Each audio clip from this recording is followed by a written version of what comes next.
अस्सलाम वालेकुम मोअज़्ज़िज़ ख़वातीन व हज़रात, अली मुमताज़ आपके साथ एक और वीलॉग लेकर। सबसे पहले तो आज के इस वीलॉग में मैं इस मामले को क्लियर करना चाहूँगा और जो असल हकीकत है वो आपके सामने रखूँगा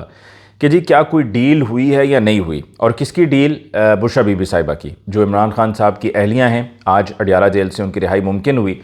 तो ये सवाल उठाए जा रहे हैं कि जी वो ऐसे तो रिहा हो नहीं सकती थी, वो किसी न किसी डील के तहत ही बाहर आई हैं। क्योंकि इससे पहले जो फस्तायत हमने देखी है उसमें ख़वातीन पाकिस्तान तहरीक इंसाफ की मुख्तलिफ़ मुकदमात में ज़मानतें लेकर रिहा होती थीं और बाहर ही प्रिजन वैन खड़ी होती थी और उनको दोबारा गिरफ़्तार कर लिया जाता था। जैसा कि आपने देखा आलिया हमज़ा साहिबा के साथ देखा, आपने सनम जावेद के साथ देखा, आपने खदीजा शाह के साथ देखा, और फिर दूसरी तरफ हम ये भी जानते हैं कि बीमार खातून डॉक्टर यास्मीन राशिद साहिबा अभी तक कोट लखपत जेल में बंद है और उनकी रिहाई मुमकिन नहीं हुई है। यानी कि ये जो फस्तायत की मिसालें हमारे पास मौजूद हैं, ये दुनिया में कहीं पे नहीं मिलती हैं, जो पिछले हमने 1.5 साल में देखी हैं। तो इस सब के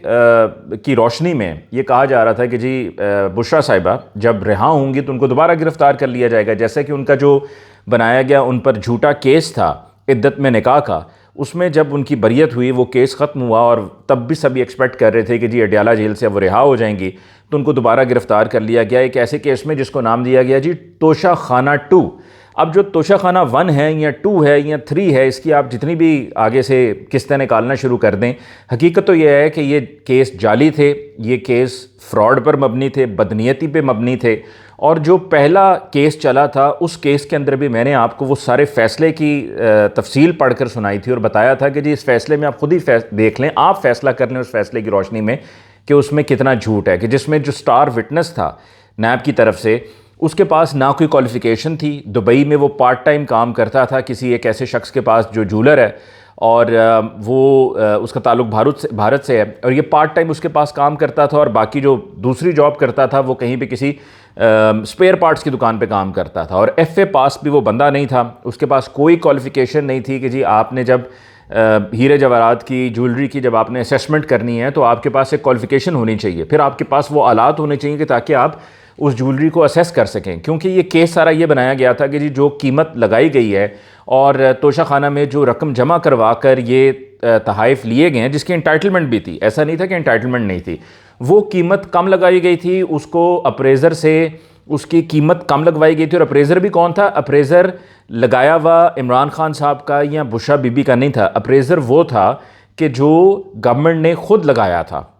फिर उस अप्रेज़र के अप्रेज़ करने के बाद, यानी कि अप्रेज़ल के बाद, फिर ये मामला आगे जब गया तो ये गया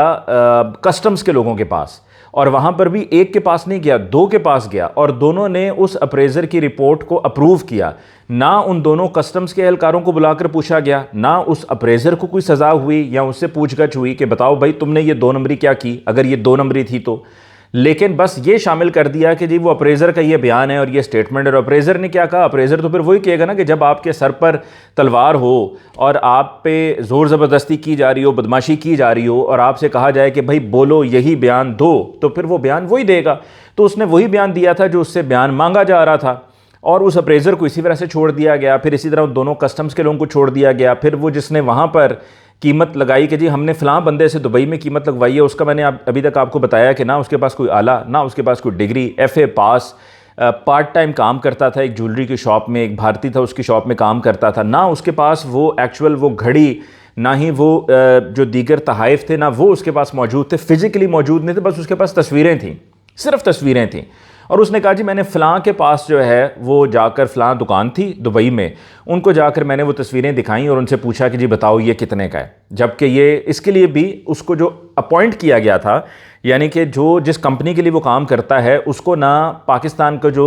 UAE में काउंसलेट है उसकी तरफ से कोई इंटरेक्शन होना चाहिए था ना इन राइटिंग कि जी हम आपको ये कीमत देंगे, ये आपकी फ़ीस है जो हम आपको पे करेंगे और आपको हम अप्रूव कर रहे हैं, इजाज़त दे रहे हैं कि आप हमें ये काम करके दें। वो ख़तो किताबत भी नहीं है। फिर उसके बाद ये कि जिससे एक आपने ये इसकी कीमत लगवाई बाज़ार में, ना उसके साथ कोई इन राइटिंग आपकी बात हुई है। और फिर इस शख्स को जब अदालत में पूछा गया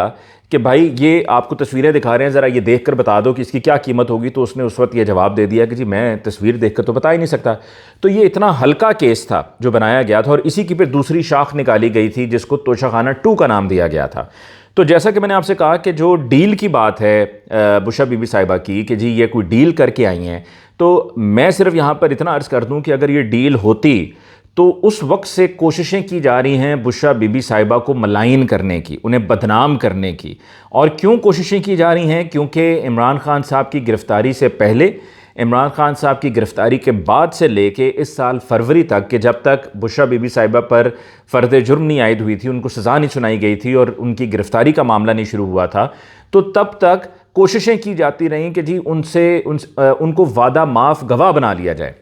जिस तरह हमने देखा कि जो प्रिंसिपल सेक्रेटरी होते थे इमरान खान साहब के, जब खान साहब वज़ीर आज़म थे, आज़म खान साहब, उनको भी वादा माफ़ गवाह के तौर पर बनाकर पेश करने की कोशिश की गई। परवेज़ खड़क साहब को वादा माफ़ गवाह के तौर पर पेश करने की कोशिश की गई। तो बुशरा बीबी साहिबा पे भी भरपूर कोशिश की गई, ज़ोर लगाया गया कि किसी तरीके से इन्हें डराया जाए, धमकाया जाए और कहा जाए कि जी आप भी अपनी बकिया ज़िंदगी जेल में गुजारेंगी और इमरान खान साहब भी रिहा नहीं होने वाले और इमरान खान साहब भी दोबारा वज़ीर आज़म नहीं बनने वाले हैं, लिहाजा आप वादा माफ़ गवाह बन जाएं और वादा माफ़ गवाह बनकर आप अपनी ज़िंदगी आराम से जिएँ, आज़ादी से, बिल्कुल उसी तरह से, उन्हीं लोगों की तरह के जिन्होंने 9 मई के बाद प्रेस कॉन्फ्रेंसेस कर दी थी। तो जब बुशरा बीबी साहिबा ने इस पर इनकार कर दिया था और उन्होंने कह दिया था मैं ऐसा हरगिज़ नहीं करूँगी, तो फिर उनको इस केस में सज़ा दी गई, जो कि इद्दत में निकाह केस था। और जब सज़ा सुनाई गई तो सज़ा सुनाने के फ़ौरन बाद बुशरा बीबी साहिबा उस वक्त वहाँ पर अदालत में नहीं थी, वो बनी गाला से जेल पहुँची, अडियाला जेल पहुँची, खुद पहुँची, कोई लाया नहीं, खुद पहुँची, अपनी गाड़ी में पहुँची और उन्होंने कहा जी मुझे गिरफ़्तार कीजिए, मुझे जेल में बंद कर दीजिए, मुझे सज़ा सुना दी गई है। तो उनको सुप्रिटेंडेंट के कमरे में वो बैठी रहीं, लेकिन सुप्रिटेंडेंट ने, जेल के अमले ने उनकी गिरफ़्तारी नहीं डाली,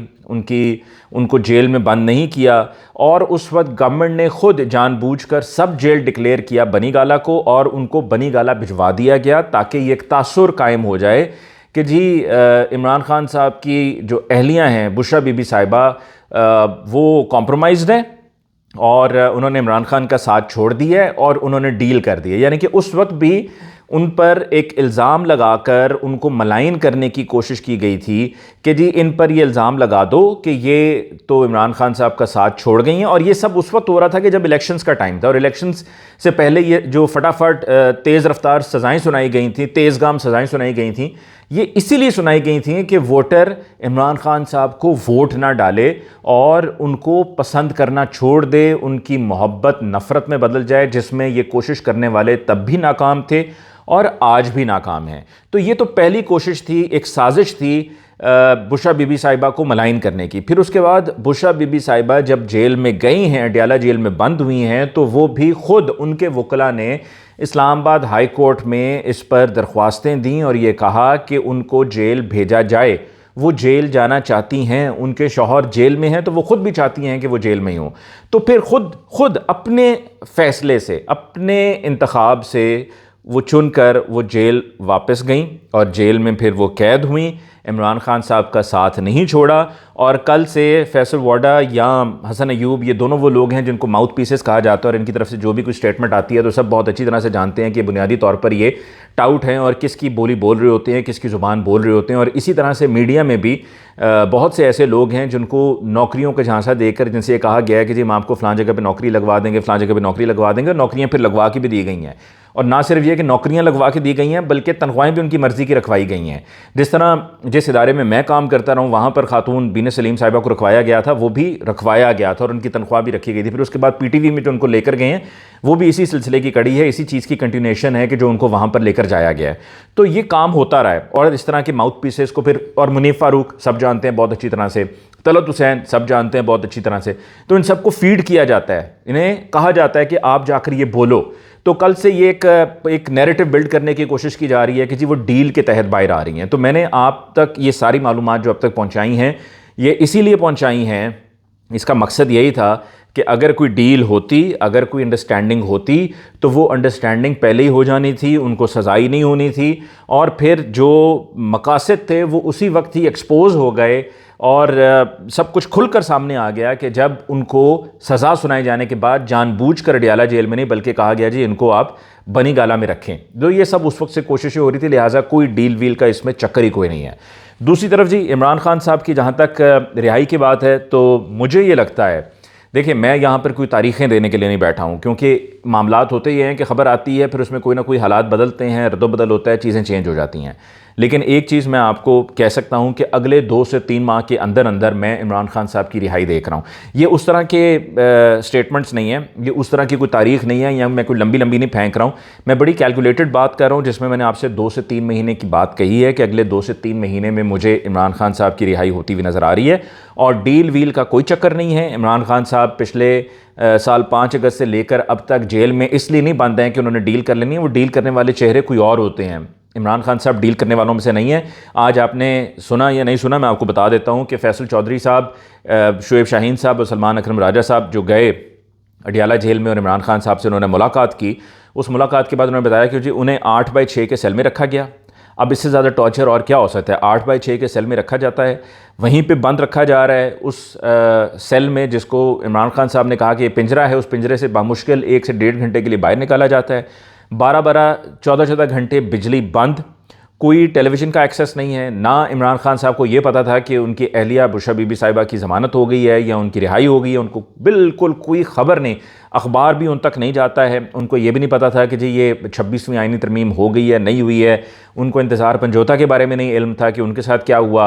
और उनको अपनी पार्टी के जो लोग थे जो स्लिप हुए हैं, जो लोटे हो गए हैं, उनके बारे में भी इल्म नहीं था। यानी कि उनको बिल्कुल ही बेखबर रखा जा रहा है। तो अगर डील होती तो ये सब ना होता जो इमरान खान साहब के साथ किया जा रहा है। और इमरान खान साहब मजबूत आदमी हैं। मुझे उनका वो स्टेटमेंट आज भी याद है कि जी शहबाज शरीफ साहब ये कहते हैं कि इतना करो कि जितना कि सह सको। ये इमरान खान साहब ने खुद कहा था कि जी शहबाज शरीफ साहब ने उनसे कहा कि उतना करें हमारे साथ,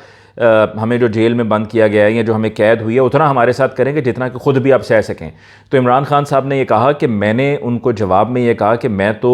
मौत भी बर्दाश्त कर लूँगा। आप जेल की बात करते हैं, यानी कि मुकाबला ही नहीं है ना, दोनों तरफ का कोई आपस में कंपैरिजन नहीं बनता। कंपैरिजन करना ही मैं समझता हूँ कि अहमकाना हरकत होगी कि अगर कहीं पे कोई मवाजना करना शुरू करते। मंसूर अली शाह साहब ने जी एक ख़त लिखा है, और ये ख़त इन्होंने काजी फ़ाइज़ ईसा साहब के नाम लिखा है, जो कि कल अब जा रहे हैं। और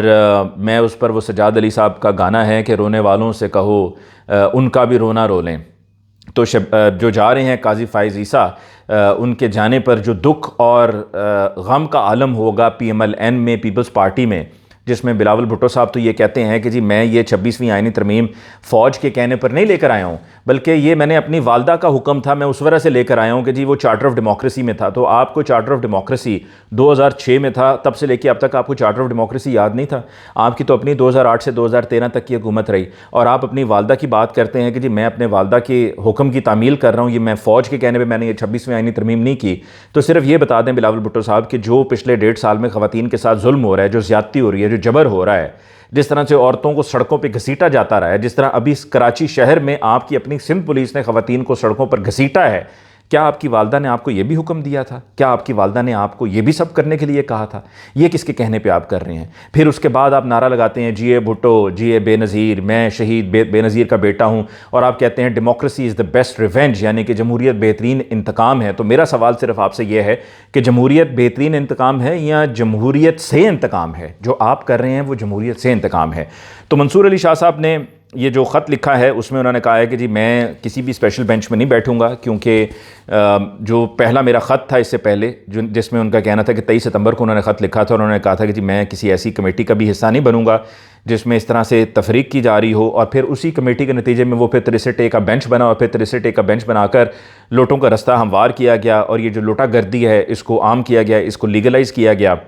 उनका कहना है कि जी मैं सब्जेक्ट बेंच का हिस्सा होने पर मुझे दुख है, रिग्रेट है, और उन्होंने कहा कि मैं अपने उसी फैसले पर कायम हूँ। मैं आम आदमी के केसेस को, जो लिटिगेशन के केसेस हैं, मैं उनको सुनूंगा, मैं किसी स्पेशल बेंच में नहीं बैठूंगा जब तक फुल कोर्ट नहीं बुलाया जाता, और फुल कोर्ट बुलाकर बिठाकर उसमें इन चीज़ों को तय नहीं किया जाता कि क्या आगे का तरीक़ाकार होगा। और फिर आखिर में उन्होंने कोट किया जिसमें उन्होंने कहा है कि जी सर थॉमस मोर, उनके किताब से उन्होंने ये कोट किया है, और किताब का उन्वान था a man for all seasons, जिसमें आखिर में उसमें उन्होंने ये कहा है कि हम ये भूल जाते हैं जब हम ताकत में होते हैं कि उस मुल्क के लोग हमारे आमाल को देख रहे हैं, और तारीख़ कभी माफ़ नहीं करती है। तो ये वो हकीकत है जिसको झुटलाया नहीं जा सकता। और काजी फ़ाइज़ ईसा बतौर चीफ़ जस्टिस ये सब कुछ भूल चुके थे। उनके सर पे बस इक़्तिदार था, ताकत थी, ताकत का नशा था, और उनको ये लग रहा था कि जी वो चीफ़ जस्टिस के तौर पे कंटिन्यू करेंगे, लेकिन उनको इस्तेमाल किया गया, टिश्यू पेपर के तौर पे इस्तेमाल करके उनको फेंक दिया गया है। तो अब उनकी हो चुकी है छुट्टी, और अल्हम्दुलिल्लाह कल उनका आखिरी दिन है। इसके साथ ही मुझे अली मुमताज़ को दीजिए इजाज़त। अल्लाह निगहबान।